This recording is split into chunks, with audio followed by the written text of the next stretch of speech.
Hello, my lovely audience. So, I promised you that I would be doing this what if around in 2021, so I am promising on that, I am delivering on that promise. I am doing this while I'm on my little vacation, my week vacation, because I desperately needed it to recharge, and I'm gonna do one video, so that way I can actually have something to put out for, next week, when I come back officially. Anyways, let me get into this. So, this is what if Deku was Nightwing. Mind you, I was gathering photos for this what if, so it took me a while. Mainly to find good ones, and I just found this good photo to actually do the beginning of this what if. Anyways, let's get into this, because this is going to be a fun what if. So, first off, I'm going to say this. In many worlds, there are two sides of the same coin. As in, one universe will be having, we all here know the multiverse theory, right? Where one thing will happen differently than in one universe. As in one universe you decide to become a villain. In one universe you decide to be a hero. Well, in this universe, someone decided to become different and take up a different choice. So let's get into this what if. So, Deku is going to be, quirkless. And he is going to be a very interesting kid. As in, he's going to have a brother. Kind of. Basically, Bakugo's parents were killed.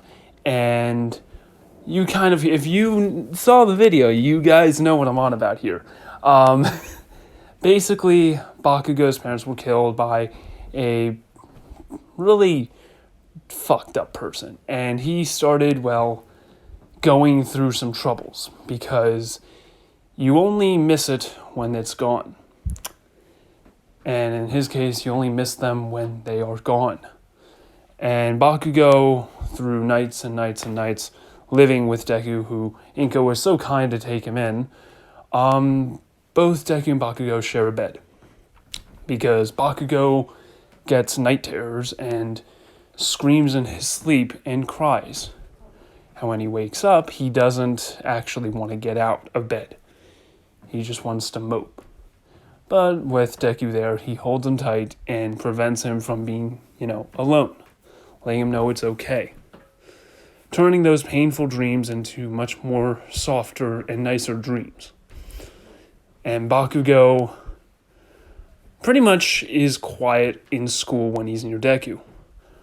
But Deku is more upbeat because he's got a brother, and he takes care of this brother as more of an older brother than Bakugo would be, I guess. Anyways. This goes on for a long time, and Bakugo really warms up to Deku. So much so that he sees him as more of a brother than anything else, than a friend than anything. And for what ends up happening here is this.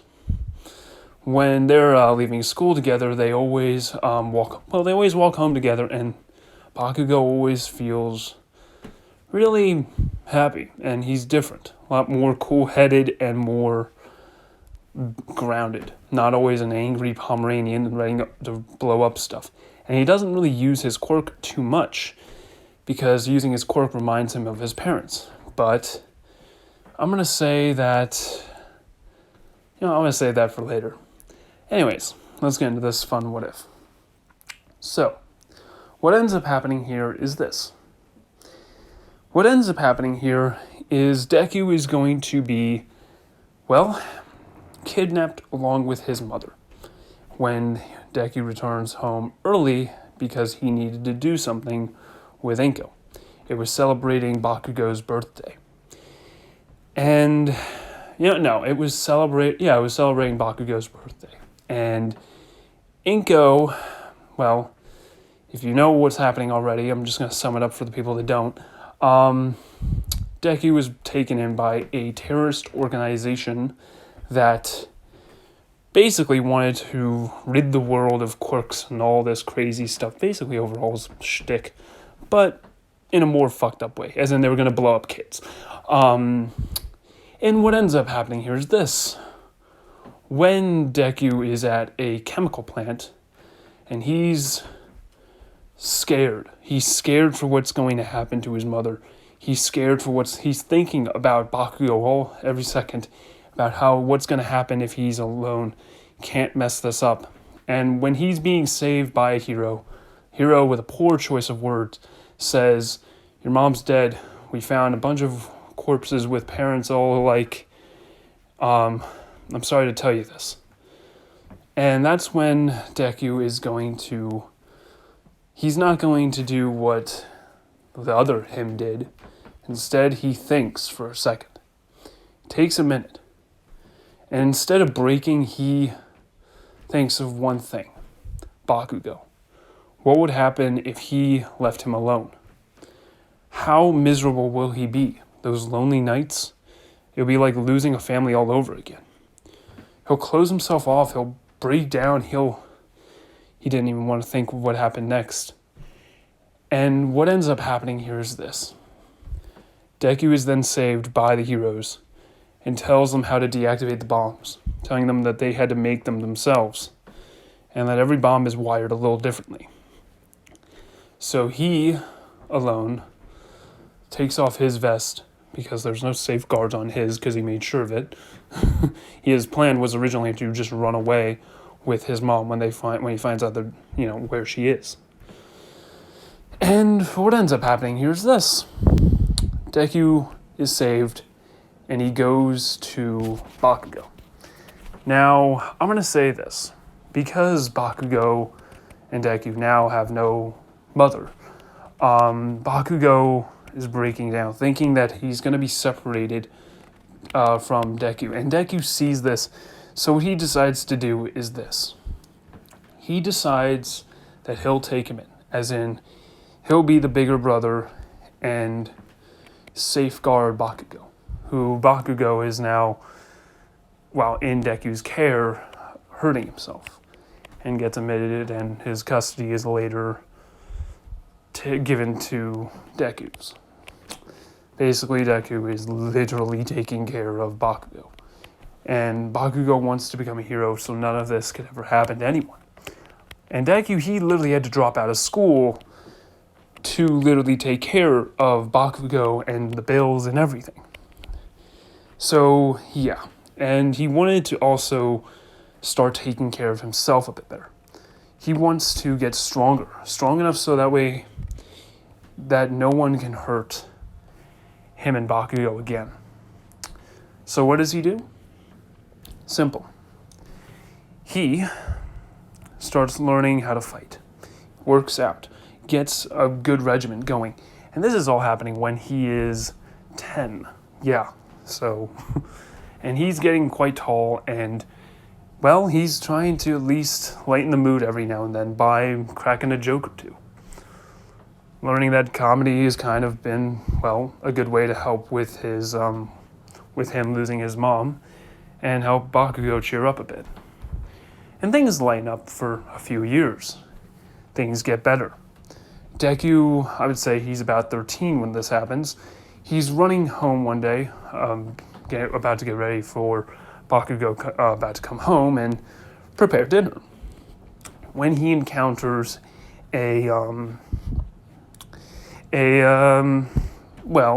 couple of thugs picking on a girl. And what does Deku do?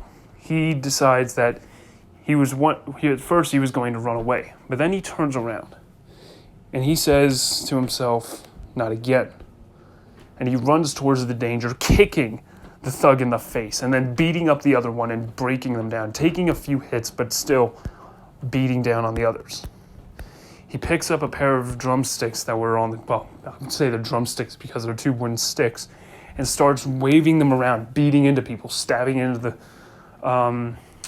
these thugs, and holding it off against these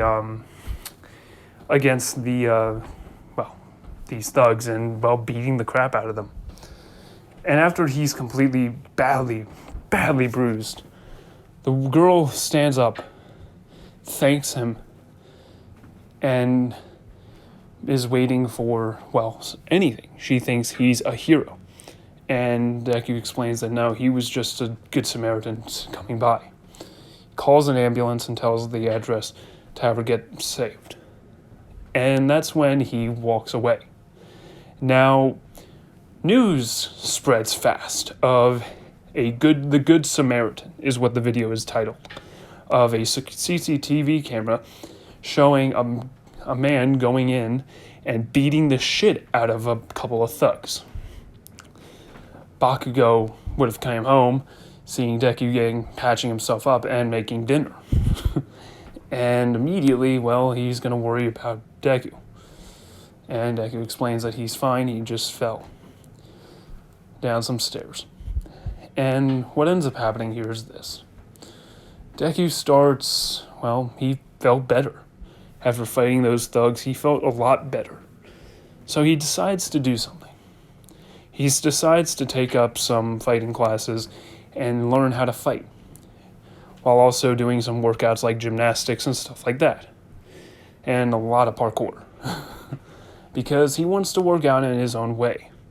His trainer would tell him over and over that you're more flexible and suited for more like gymnastics and stuff. And it's a good way to work out. And he gets really good at it. Really good at it. And I'm going to say that Deku also, he gets into a couple of boxing lessons and dabbles around in a lot of fighting styles. He almost absorbs them all, and because he has nothing better to do, like nothing to study, he gets into them really quickly. And that's when Deku starts learning a few other fighting styles. He learns how to use Kali, picking up those sticks. He kind of felt like they were suited for him, so he learned Kali. And he also learned how to use a bow staff a bit. And what ends up happening here is, well, Deku decides he's going to go out and try and protect and prevent anything from happening again. He may not be able to become a hero because no hero agency would probably take a kid who just dropped out of school. And yeah, he decides he's going to, well, start helping in a very interesting way. By day, he is a vigilante, saving people from danger and all kinds of things, and taking down cartels and all kinds of bloody massacres and stuff like that, and helping the police by hacking into their radios. Yes, he is very good at stuff like that. He's also getting into detective work when he tries to track down the early days of hero killer Stain. And I'm going to say that he makes his hero costume look like this. Makes a grapple gun based off of a hero's gear that he saw once and starts recreating stuff. Creates body armor that is very well lightweight and wouldn't slow him down. Yes, it is very vulnerable to a lot of things like ballistics and knives and stuff like that, but he can manage. And I'm going to say that Deku, he's very much ready for anything that comes his way. He's got a gas mask in case anyone has a type of pheromone or gas type quirk, and he basically then takes care of Bakugo and helps with his schoolwork, basically getting an education in a way because he's helping Bakugo out a lot, tutoring him. Because he's still a very smart kid. Now, he's grown quite a lot.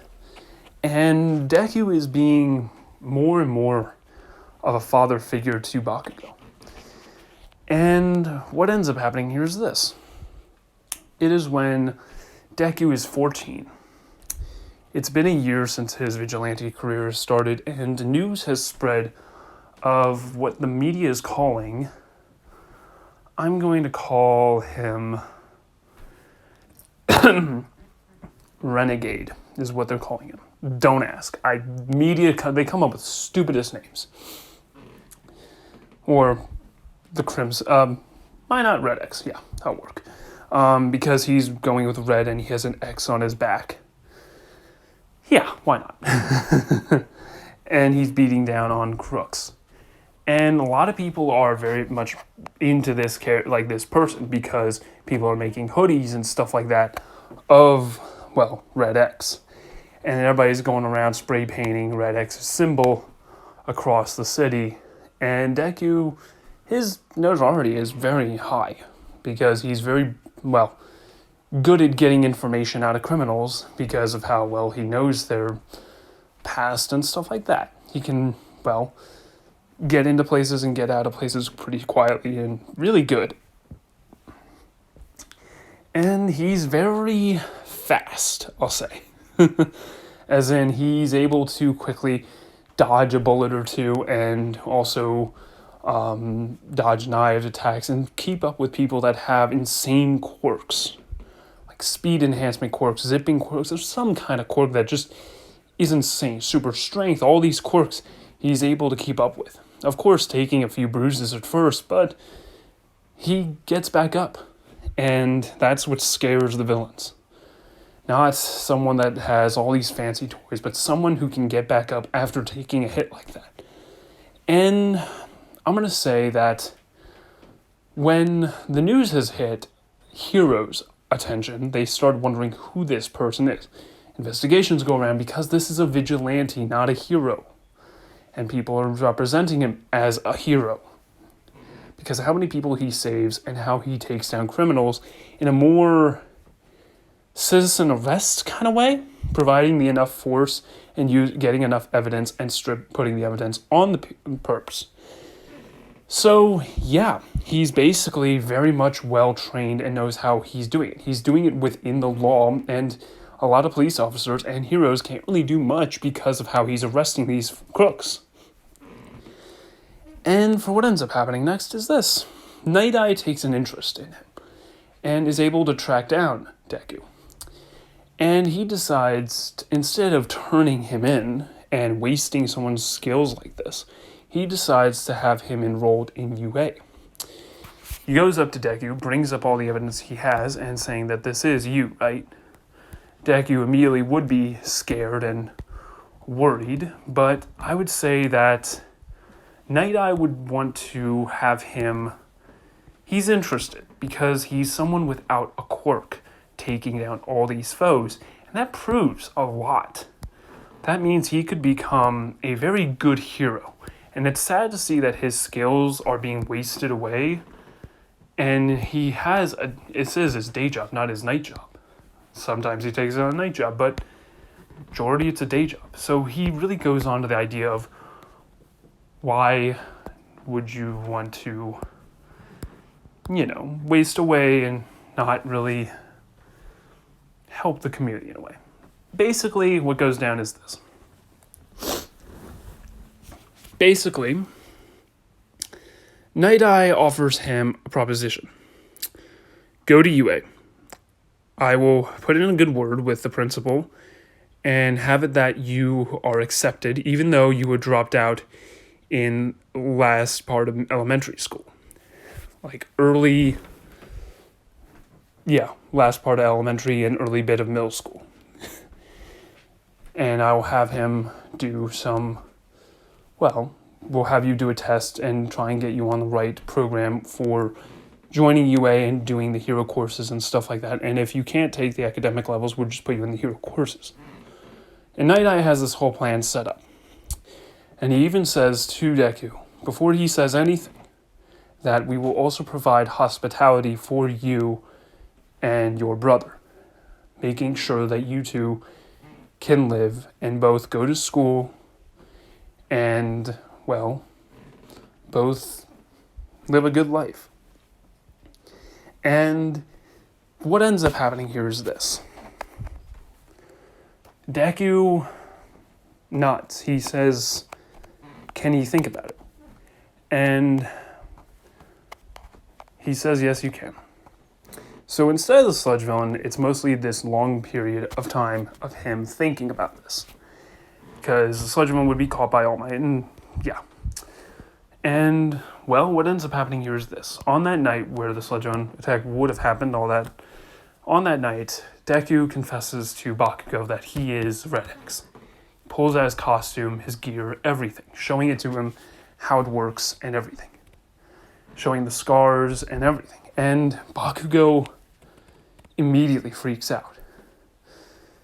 He immediately tenses up and he says, why? Why would you go out there and risk your life for some nobodies? Like, I'm just studying to become a hero so I can protect you, not the other way around. And he stops. And he then thinks for a second. And that's when Deku says what he was told by Night Eye. Told that he was offered a position and they don't have to worry about him working anymore. And what he did for a living was literally being went from doing a construction work to doing gymnastics lessons, to doing fighting lessons, to doing all this stuff, and then owning pretty much a gym. Co-owner. And what ends up happening here is this. What ends up happening here is Bakugo says this. Did you accept the proposition? Like, you don't need to work anymore. You could come to school with me. You can start getting an education. You can actually start not being this huge adult that does everything for me. You don't have to give up your, education for me. And if you don't know what it meant, then figure it out. But you get what I'm saying. Anyways. What ends up happening here is this. Deku takes the proposition. He accepts it wholeheartedly. And Night Eye smiles. And actually, says that he's already got a place set up. It's nearby UA, and you two can easily commute. And for what ends up happening here is this. After taking an exam, which would be part of the 11 months of training, and doing all this work, basically they declared that Deku has an extremely high level of IQ and is able to join not just the academic level, but also the hero courses entirely, saying that however you were able to learn is almost impressive. It's almost like you were keeping up with your grade level in some way. And, that's when he brings up that his brother wasn't the greatest at studying because he had some problems. So he would help him a lot. So, yeah. So Big Brother Deku was basically learning through Bakugo's homework and big exams and helping him with essays and all that. And, yeah. Basically, what ends up happening here is this. He also asks if Bakugo could take the recommendation instead of him.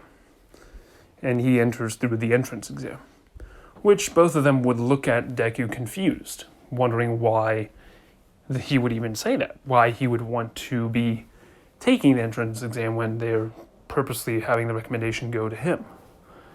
And that's when Deku says this. I'd like to prove to everyone that a quirkless person can score higher than someone with a quirk. And besides, a recommendation's only going to show you guys what I can do. It'd be best to see whoever my future classmates will see what I can do. And that's when Nezu smiles and claps his hands and decides that it's a great idea to show that and prove that, and also get off of anybody that dares to bully him, pretty much getting anyone off his back if they try to bully him. And they will also offer this. If you'd like to bring anything in, he can bring it. Because he does want to take the entrance exam instead of the recommendation. And that's when Deku, let's see here. That's when Deku says no. He's just going to go in with nothing and walk out with, a smile on his face. And that's when he does it. That's when he goes to the entrance exam, and he goes and he's ready. He's prepared also a new hero costume because his hero costume was kind of rushed into the making of it, and the red X was kind of his blood from being like having a huge X in his back from a villain who slashed in an X kind of way. So he does come up with his own hero suit. And, well, let's just say it's going with an old urban legend. Back when heroes were first coming around. And it was a hero going by the name Nightwing, who had extraordinary quirks and was insanely skilled in almost everything he could do. They were able to rough down that his quirk was in some way able to do, well, if you ever saw my Rorschach What If, basically that ability. Just on a much higher level. Think like Taskmaster, just on steroids. So, yeah. Basically, Deku chooses the name Nightwing. And he decides to go with the hero costume that's in his own way similar to that person's costume, and also his own little touches. So yeah, I'm gonna go with that. Yeah, and it's also from an American. It's also an American hero, so there's that. So yeah, he chooses a very well-known hero in the old days, and who is also no one knew who he was, mind you. So there's that, and he wasn't Dick Grayson, so shush. Anyways, what ends up happening here is this. What ends up happening here is Deku, he goes the entrance exam, and written exam, he aces it, scoring very, very high, as in first place, which catches a lot of them off guard because they knew he was smart. They just didn't know how smart because the exam just tested basic academic levels. Math, geometry, English, all stuff like that. Well, language arts, you know what I mean? And it didn't really test overall stuff that the written exam would put. So they see that he's a very smart individual. So even if he doesn't get into the hero course, he would still go to the support class and have very high marks. And they found it to be very interesting because he was really good at making hero gear, that his hero gear was all handmade.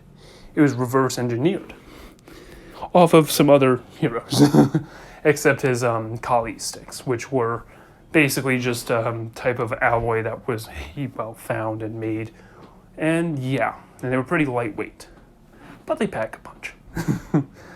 And, well, his new hero suit that he basically handed in to Nezu himself was an interesting design, as in he activated had a design where it would had better armor, but it's also a lot more lightweight, as in what will definitely hurt him the most is going to be guns. So he is going to have to watch out for that, but providing everything else, he does have it's pretty damn lightweight. Like, it's a lot lighter than his other gear he had, and also more flexible. And his Kali sticks, well, they're also got some electrical batteries in it that are more like stun batons than Kali sticks. And they they're insanely durable and very, very, very tough to break. As in, All Might had a hard time breaking it a bit. Well, he had a pretty easy time breaking it, but you know what I mean. It took him about 20% of One For All to break it. So yes, it's a very hard thing to break. Besides that, he also has the hero suit would have magnetic gloves that can actually pull the Kali sticks back towards him if he were to ever drop it, and he can only do it within a close proximity. And his hero suit is shockproof, so any electrical attacks will be proven useless to an extent. He's also got his grapnel gun that he actually, improved to make it that it actually can pull him up there faster, and he can do other things with it. And a regular grappling hook in case he needs to repel from certain areas and stuff like that. He also has, what else should I even give him? I'm going to say he has in his gauntlets, because he did have a belt before, but he didn't really like it too much. So now he has gauntlets that provide first aid, regular kali sticks that are foldable and can, be a lot more usable in his, like a spare set, just in case they ever break or he loses them.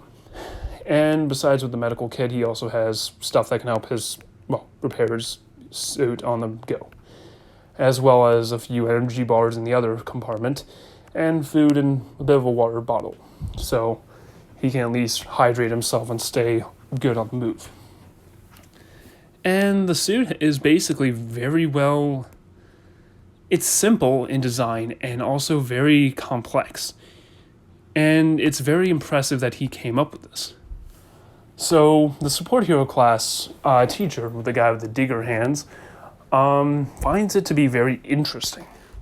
And that even if he doesn't become part of the hero course, which he's hoping he doesn't become a part of the hero course, he's able to at least join their class and be a very interesting hero in the future.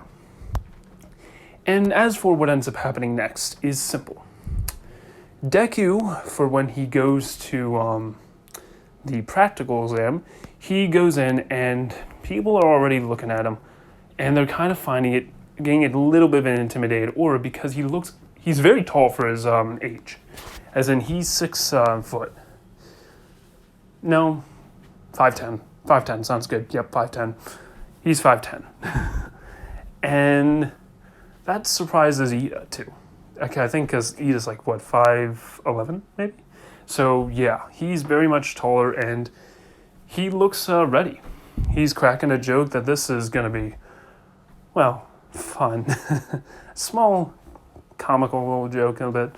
Cracks a few other jokes. I'm not going to say them because I'm terrible at jokes. And what ends up happening here is this. What ends up happening here is Deku, he goes towards the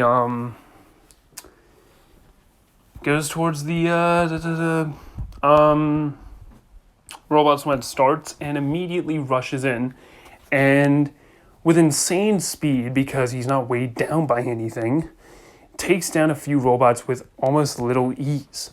And people are actually impressed. And they also heard word that the vigilante Red X was taking this exam under special privilege, under a special recommendation.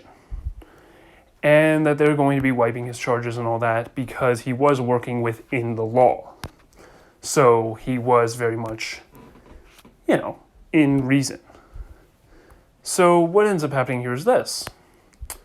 Everyone's wondering who the Red X is. And I would say that Ida immediately is saved by Deku because he would have been hit in the back by a robot. And that's when Deku grabs it and brings it to the ground, breaking its head off with little ease. And that's when he hears the screams from far away of the people who were running away, and he basically takes bars off of the robot and charges towards where the screams are coming from, where people are running away. And he basically, he goes in and takes down robots, throwing his the bars at robots, breaking them and just completely taking them out and destroying them at insane speeds. And some are bouncing back towards him, and he's grabbing them and throwing them at other robots, and he then saves Uraka. And when he saves Uraka, he immediately throws her out of the way, and when the robot's foot almost is about to crush on Deku, it looks like he was crushed, but really he got out of the way and started taking down other robots nearby that were moving in on the scene. And he was doing it in such an insane speed that no one really knew how many points he accumulated. It was only after the whole exam was done that, he was the one that was top in all regards. And that's when he basically gets up, walks over to Uraka, and picks her up and carries her to Recovery Girl. Even if she had like a sprained ankle, he still saved her. And a lot of people are actually wondering, what's his quirk? Is it some type of enhancement in strength? They're wondering, like, what is his quirk? He's such a beat kind of guy looking, and he looks like this was a little too easy. And it pretty much was. He kind of went through it with ease. It was a lot easier than fighting humans. So when he actually ended up, putting Rocket down, and after saving her, he is then awarded with the most highest points anyone has gotten in a very long time. And also on top of that, they say that he was quirkless. Everyone immediately stops in their tracks and thinks for a second. He's quirkless? And they're all wondering, so they're accepting quirkless people now, but at the same time, people are all wondering, he's quirkless and did all that, and I can barely even keep up with him. And I got a strength quirk. And people start laughing about it and actually are amazed by this person's abilities. Even Ida is caught off guard. He's got a speed-based quirk, and he wasn't even able to keep up with his reflexes and speed. And everybody is wondering, like, how did he train? And then some people start realizing, is this Red X? I heard he was going to be taking the entrance exam. He turned down the recommendation that they gave him and took the entrance exam. And people are all over the place wondering, if this is Red X, is this the Red X? Holy crap. And people are all wondering, who is it? Who is it? And that's when, as he walks out holding a letter of an acceptance, knowing that he would win and get it. So, yes. High regards in all ways. And what ends up happening here is this. When Deku meets up with Bakugo later, he immediately sees Bakugo, who hugs him tightly, saying thank you. And all that happens next is this. Bakugo tells Deku that he was accepted into the hero course, and that he will be starting almost indefinitely when the school year starts. And what ends up happening here is this. What ends up happening here is Bakugo thanks Deku, because without him, he wouldn't have gotten here. He wouldn't have been able to get this far. And that's when Deku, well, he holds him tight and hugs him and tells him that you made it here on your own. I just let them look at your abilities more closely. And he tells Deku that he was hesitant of using his quirk around them because he hasn't used it in a very long time unless he was around Deku. Unless he was helping with preparing dinner, because let's say the gas stove would be not working, he would use his sparky sparks to light the gas. And what ends up happening here is this. Is taught Bakugo how to use his quirk a little bit better, but at the same time, Deku tells him this. Your parents would have been proud of you. I know Mitsuki would have been. She always saw you as a hero, and always saw that you could become a hero, taking down villains besides me. So, yeah, let's make our parents proud. And that's when Bakugo, he smiles and starts, he hugs him tightly. He hugs Deku so tight that even Deku can't take it anymore. And that's when they walk home together, waiting for their acceptance letter. And for what ends up happening next is this. Deku, when he goes to Class 1A, because he is going to Class 1A, when he arrives, he's got this smile on his face. And he's happy with Bakugo having his arm around his shoulder. And they arrive very early. And that's when they see well, quite a few people walk in with them. And that would be Todoroki, Momo, and that's it. Todoroki seeing Bakugo, who, when Bakugo was taking the recommendation, was very shy. And when I mean shy, I mean like he was kind of hiding his face when he was around too many people. And, well, let's put it this way. Bakugo would then pretty much, how do I put this? He would basically be right near Deku, and he would take seats with Deku right next to him. And I'm going to say that, let's see here. Bakugo kind of moves his seat a little closer to Deku. And what ends up happening, I'm going to say that Deku's near a window seat, looking outside, seeing some robins and some other birds fly around. Some doves, aka pigeons, flying around, and smiles. And he knows that Aizawa is under the desk because he sees the yellow sleeping bag. And he tells Bakugo to take his feet off the desk, and Bakugo asks why.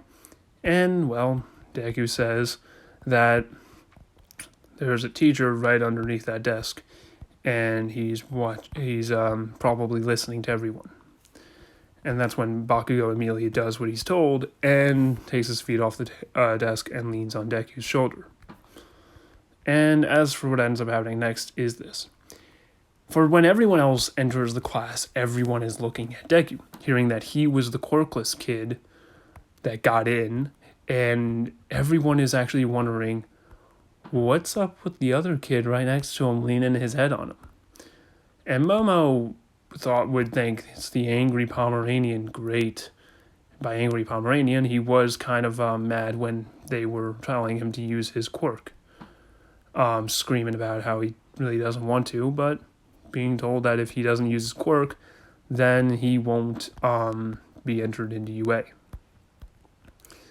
And, well, Todoroki would also hear this and kind of think like, ooh, I wonder what the reason for that is. And what ends up happening here is this. What ends up happening here is Bakugo, well, he's getting a few looks. Everyone's looking at Deku's direction and Bakugo's. And everyone's like wondering what's their deal. The classroom is quiet until Aizawa breaks the silence. And, well, that's when the, physical assessment test is in progress. And Deku, in this, when he takes off his shirt and starts changing, everyone sees all of his scars. How he kind of covered them up pretty damn good. And they saw the X scar on his back. And immediately think, is he Red X? And that's when a few, I'm going to say, Kirishima and Kaminari go up to him and ask him, are you Red X? But first they touch the scar on his back, and he reflexes into grabbing Kirishima and pushing him against the lockers. And he then backs off, saying sorry. And he then asks him if he's a vigilante Red X. And that's when Deku says, not anymore. Now I'm going by taking up a new path. And that's when everyone else is starting to freak out that the vigilante that was also pretty much not really a vigilante, like a citizen arrest kind of vigilante, was actually is the quirkless person, which then makes them think, holy crap, he's quirkless, and he was doing all that, taking down cartels, stuff like that, and saving so many people. And I'm going to say that the girl that he saved that first time would have been Momo. And Momo immediately looks at Deku and starts fangirling out crazily. And of course, what ends up happening here is this. What ends up happening here is Deku, well, he basically does the entire quirk assessment, and also Mineta would be peeping on the girls, and that's when he grabs him and slams him into a wall, telling him to not peep on women. It's very disrespectful. Be a man. Don't perv on women. And for what ends up happening here is this. For all of the assessments, Deku gets way above. As in, all these kids were focusing on using their quirks when Deku wasn't. He was using his innate abilities that he was, honed. And Aizawa is impressed because he does know, Aizawa would know for a fact that it's not all about quirks. It's not all about it. It would be more about your physical body. So he's kind of having low standards for how everyone is. Because I would say that he would be thinking about everyone that everyone here is solely reliant on their quirks now that they're using it. And he sees Deku, who has no quirks to begin with, and is using his physical abilities, which are way better than anyone else here. Except his overall strength, but his, being able to jump and all that is at an Olympic level. And he's insanely strong, too, when it comes down to, I'm going to say, yeah, he would be insanely strong, so his grip would be good, but his punch isn't the greatest. So Aizawa would ask him, how does he normally fight? And that's when Deku brings up that he normally fights with using his legs or his kali sticks. And so then he basically tells Deku to basically hands him one of the sticks because he would be wanting to see how he would fare against him later. So he uses the stick and it does better than his punch. And then he tells him to kick it. And that's when he scores above everyone else when he kicks. So everyone then realizes, holy shit, he's insane. And that's when, instead of the ball throw for Deku, because he kind of seen footage and he has kind of determined how far he can throw and how much force is behind it. So, and he also saw him do it in the practical exam for when he was taking the entrance exam. So he would still have him do the ball throw, but he would be having everything speed along a lot quicker so he can do his own test against Deku. And what that is a one-on-one spar. So basically this is what happens. He has Deku change into his hero suit, which is, his original hero suit. The one that he used and all that. And they would bring it out and have him wear it. He puts it on, and immediately he tells Kaminari and Kirishima to record it at different angles. And for what ends up happening here is this. Both Deku and Aizawa begin to fight. And he tells Deku to not hold back because he won't be holding back either. And that's when Deku nods.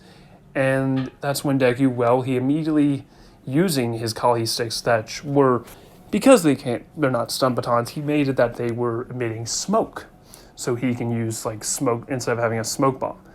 So what does he do? He ends up rushing in towards Aizawa. And Aizawa would immediately he would immediately react as if he had a quirk, seeing if he really does have a quirk. And it's not affecting it. So that's when Deku starts kicking into Aizawa and actually doing a lot of damage, surprisingly. And he's able to dodge Aizawa's scarf pretty well.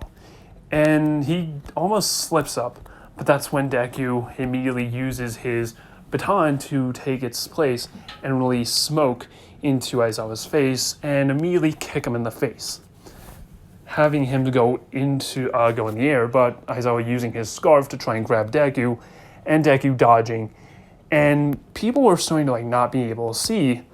And then when the smoke clears, Deku has Aizawa in a headlock, and Aizawa is holding out his knife near Deku's neck. And that's when, he's holding him with one of his kali sticks, and that's when they think the fight is over. But that's when Deku moves in, dodging the knife, and then immediately grabbing Aizawa, releasing the kali stick. And then when he immediately, when the two of them are at distance, Aizawa throws his knife, and Deku throws his kali stick hitting the knife in the point, basically breaking it, causing more smoke to release, and immediately then goes charging in. And for what ends up happening here is this. When the smoke clears, that's when all they see is basically what they think is Deku wrapped up in Aizawa's scarf. When in reality, it's not Deku. Instead, Deku is holding Aizawa in a headlock and holding him tightly and actually subdues him, taking him out. And actually, well, first I would say that he then, they hear a loud crack when the smoke happens, actually. Yeah, so when he was using his scarf to grab him, they hear a loud crack and a painful ow, like a scream, and it sounds like Aizawa screaming. And a lot of teachers and students have gathered around now. This was a fight that was going on for quite a while. And people are starting to watch this fight, video it from all different angles. And that's when Deku, having no hoodie on, only having his gas mask on, and then basically, I would say he would also have goggles on, because he did something to the gas. See, the gas wasn't really gas per se. It was, the smoke wasn't really smoke. It was more like a pepper spray. Yeah, it was pepper spray. So, huge amounts of pepper spray. And people would start feeling effects around the area because it's fucking pepper spray. And what ends up happening here is this. Deku's holding him in a headlock and seeing his arm dangle, they realized that his arm was dislocated. And Aizawa grabbing at Deku's hair, pulling it, and that's when Deku takes down Aizawa. And then he, after taking him down, stretches a bit and then punches Aizawa again, seeing that he's reflexively was faking it out, and gets knocked out by Deku's punch. And that's when everybody is astounded by how skillful he was. And that's when, after the class is over, and Aizawa gets back up and his arm's relocated, that is when Aizawa brings up that the next lesson that they will be learning when they come back to school the next day, because no one is expelled. Not even Mineta. I know. But what ends up happening here is this. No one is expelled, and what they're going to do is combat training and basically showing off how Deku was moving and how every movement that he made was actually smart. And that it was all to fight against his own fighting style. And it was very interesting of a lesson because they show the videos that both Kirishima and Kaminari pulled up, and hearing their ohs and wows and all that, and bringing up all the video footage from the CCTV cameras that go in thermal and as well as seeing through gas and all kinds of things. By the end of it, they had a huge amount of information of how fast and quick and how well Deku was able to fight. And even Bakugo is impressed by how skillful his brother is, thinking that he's much more dangerous than those stories say, even than what other footage has been shown.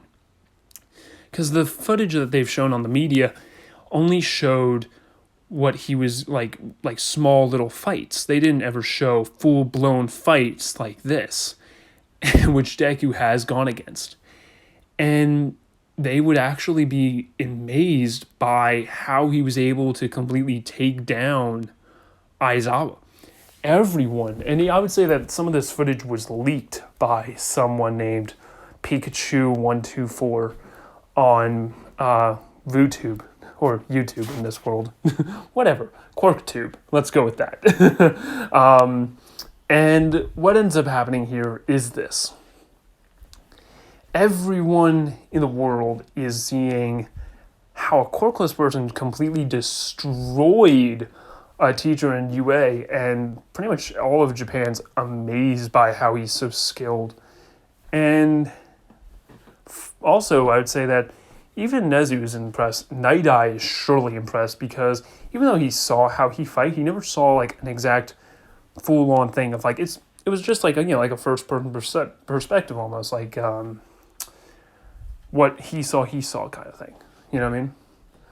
Basically, he didn't really get to see all the fights Night Eye, but he got to see a good minute of how the first part would go, but he never saw how the full-blown would work and how people would react and all that. And from how everything is, Deku's original hero costume is very much well destroyed after the fight with Aizawa. So, on the Heroes versus Villains exam that they have, after learning how Deku fights and how terrifying he is, they kind of get an idea of how they're going to fight against him. And how this whole thing is going to go down is this is where All Might is going to test young Izuku. And this is where things get intense. So, let's get into this. So, Deku is going to be, very much on the offense. In a way. As in, they're going to see how he pairs against a 5v6, I would say. As in, he chooses his teammates, and basically, whoever's left, he can only have 4 teammates, and he has to take down the rest of the class with a pro hero on that side. And it cannot be All Might, because All Might wants to watch. So they choose, out of all the heroes and everyone that was volunteering for this, and because this is a very big learning experience for everybody here, to see how someone would move in and actually how a whole thing would go down, because 2-on-2s don't really seem fair. So they have Aizawa come in, and they provide a set of bombs that are being set up. Of course, they're fake, but still. And what ends up happening here is this. Deku chooses Bakugo on his team. He chooses Mineta for a very good reason. And then he chooses Kirishima as well as Ida. So that's Bakugo, Mineta, Kirishima, and Ida. That's 4 people. Cool. And yeah, everyone else is against Deku. And they're providing reinforcements, traps, all kinds of things prepared for Deku. And that's when Deku steps out on the playing field with his new hero suit, playing around with the shock batons. And, Kaminari would be getting a good idea, thinking, he's got shock batons, I have electric quirk. How well can he withstand against my electric quirk? And that's when I would say that they start to set up smoke bombs, alarms, all kinds of things. And for what ends up happening here is this. Bakugo would ask why he chose to be on his team, and that's when Deku says he doesn't want to hurt his brother out of everyone here. And Bakugo smiles, knowing that he thinks like that. And what ends up happening here is this. What ends up happening here is, Deku is going to be, how do I put it? He is going to be, going in an interesting manner. As in, he's going to have everyone else go in, and he's going to be looking through their cameras on their body. He's going to ask if they can have cameras on their chest to show what's going on, so he can see how people's preparations are. And he also asked for some equipment because they are going to allow it, because this is a full-blown assault, and they would be given certain equipment. And Deku would have a rebreather in his arsenal as well. I'm just going to add that real quick. So what ends up happening here is this. Deku's on top of the building and immediately starts watching through the cameras, having Ida go through the place, rushing in, tripping all the alarms, everything, and setting off everything. And just passing by all of the, areas and all that. And Deku fast forwarding and going through all the footage, while Kirishima moves in, destroying some of the walls, destroying the floor, ceilings, all that stuff. Bakugo doing the same. And, what is Mineta doing? He's closing up all the exits, all the normal exits, as in he's providing a covering fire. for anyone else. So he's taken down pretty much Araka, Momo, and a lot of other people.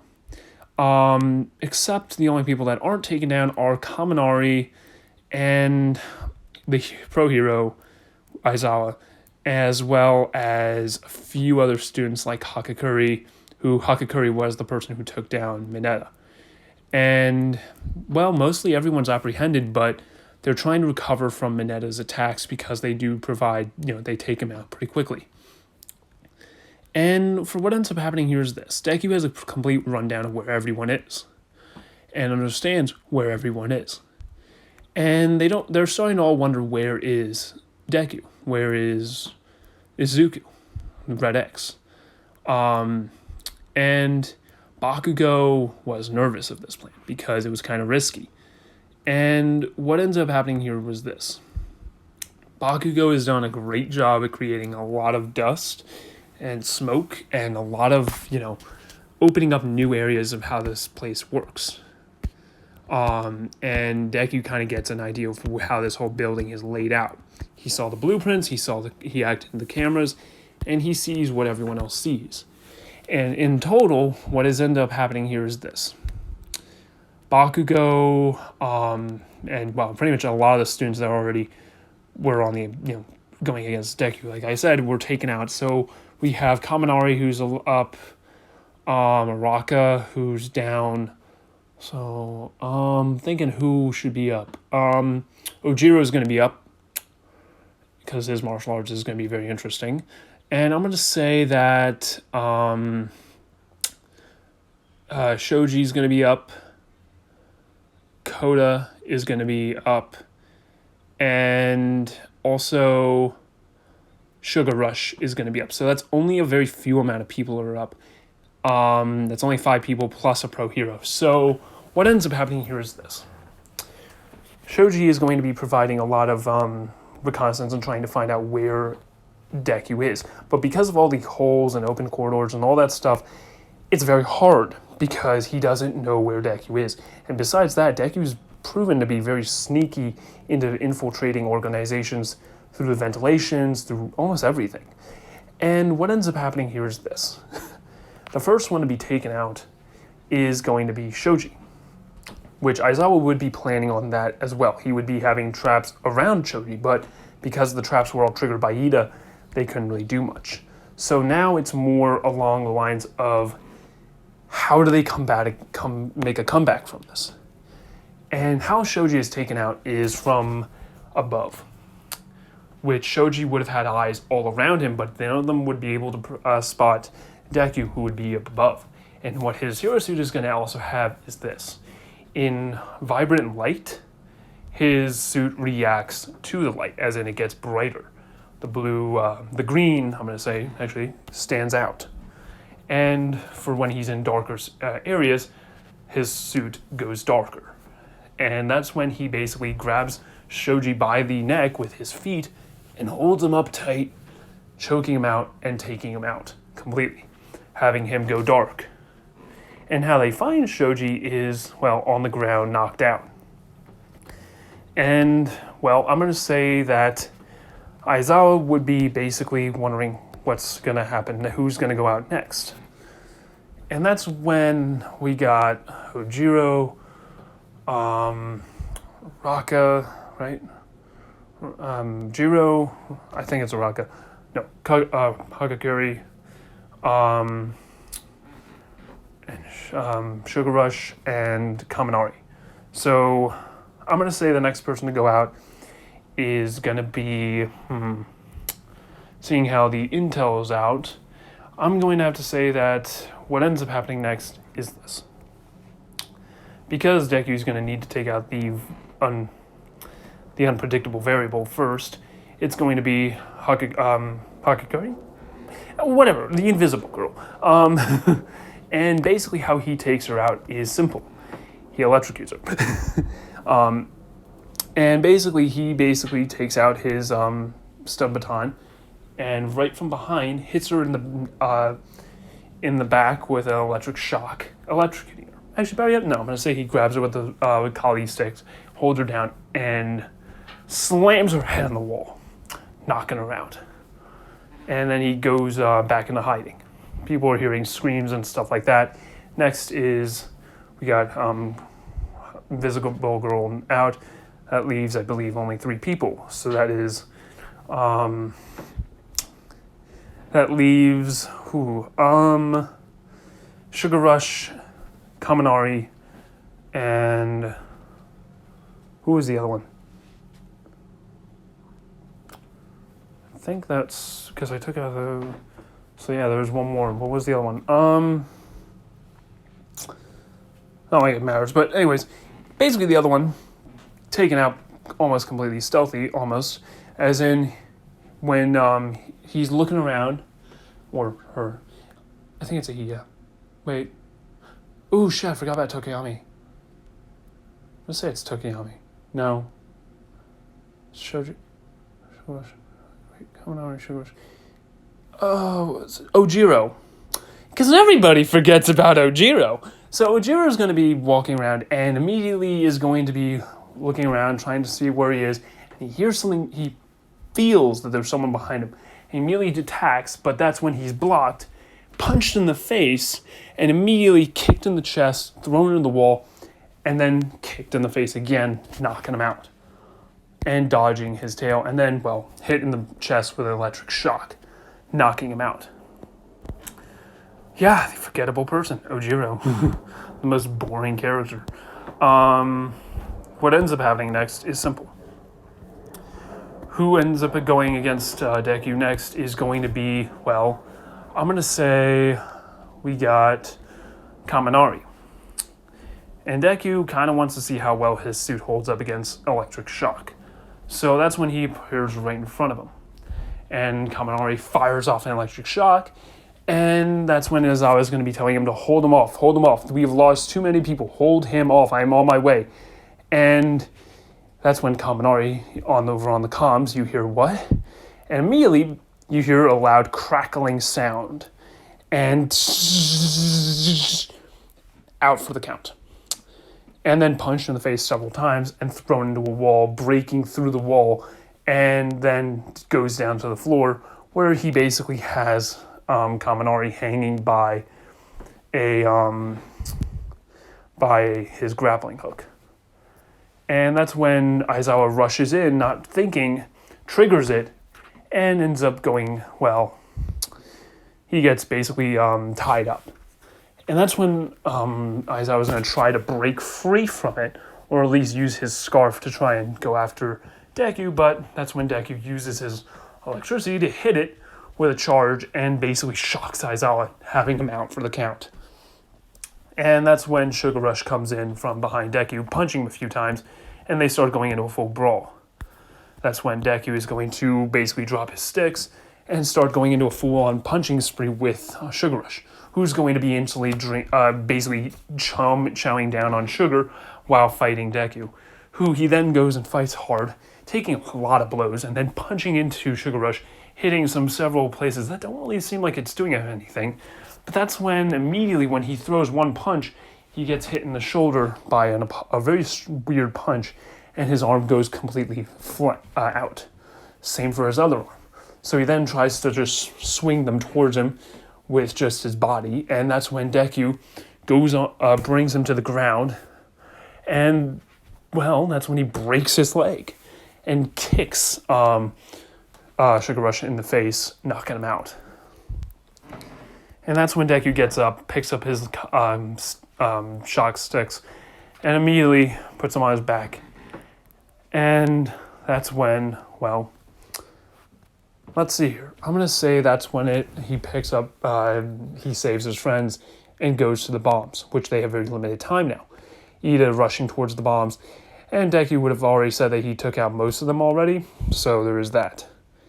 And as for what ends up happening next is, well, the USJ fight, which is going to be a brutal fight. Well, you're going to have to wait and see because I'm not going to do that yet. So, yes, this was What If Deku Was Nightwing. And might I say, I think I chose some pretty good photos. And after it's all over, Deku, our lovely Deku, would have, well, he would have congratulated everybody on their fighting skills and so on. And that that Mineta did a good job on taking them out and providing cover support. That his balls, his purple balls, were very well suitable for his quirk, and that they're very good for immobilizing people while everyone else is doing other work, like saving people and all that other stuff. And changing up how the scenery looks. And it was all very well done. And even Aizawa would be calling him out as saying that his plan was to change up the scenery and make it completely different, making it that we don't know how we're going to react, making it that we have blind spots, and completely really putting us in a bad spot. And I'm going to say that what ends up happening here is this. Bakugo would be impressed because he would have seen how and heard from the scenes, and everybody would have seen how he moves to take down multiple opponents who are very much have a lot more power than him. And I would say that All Might is very impressed and starts thinking of you giving out One for All to Deku instead of everyone else. And Deku would be seeing that a lot of the students are going to have a lot more of a fun time when they're probably going to learn how to go against him a lot quicker and become better heroes than him. But he's also getting a lot of training from this as well, learning how to go against other people and work with a team, because he normally doesn't do that. He normally does all this stuff on his own and takes quite a beating from it. So yeah, everybody goes to see Recovery Girl, and everyone is quite impressed. Even Kaminari was caught off guard by how his suit was able to take a blow from Kaminari, and he was able to even move. And he even told Kaminari that he felt numb when he got hit by it. It hurt like hell, and it was really numb. But he was able to go against him because he was able to fight a person who had a taser-type quirk. So he was able to completely go against it. And as for what ends up happening next is, the USJ attack, I'm going to leave for part 2, and yes. So have a good day and a good night, and peace out.